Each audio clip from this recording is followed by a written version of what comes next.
రేవంత్ రెడ్డి ధాన్యపు రాసులను గాలికి వదిలేసి అందాల రాసుల చుట్టూ తిరుగుతున్నాడు.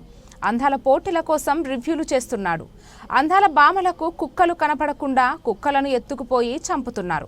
కానీ దేశానికి అన్నం పెట్టే రైతన్న కోసం రివ్యూ చేయడానికి కనీస సమయం లేదు.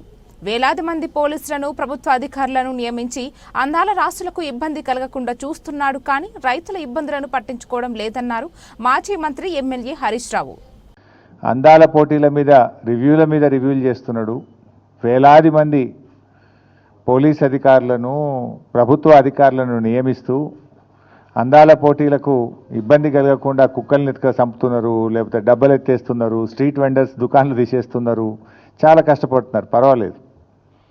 కానీ దేశానికి అన్నం పెట్టే రైతన్న కోసం, ఆరుగాలం కష్టపడి పంట పండించే రైతన్న కోసం రివ్యూ చేయడానికో రైతుల కష్టాలు తీర్చడానికో ఈ ముఖ్యమంత్రి గారికి ఈ ప్రభుత్వానికి కనీసం సమయం లేకపోవడం అనేది చాలా దురదృష్టకరం. అంటే ఈ ప్రభుత్వం రైతుల పట్ల ఏ పాటి చిత్తశుద్ధి ఉందో ఈరోజు మనకు స్పష్టంగా అర్థమవుతూ ఉంది. ధాన్యపు రాశులను గాలికి వదిలేసి అందాల పోటీలతో అందాల రాసుల చుట్టూ ఈ ముఖ్యమంత్రి గారు ఈ ప్రభుత్వం అంతా కూడా తిరుగుతూ ఉంది.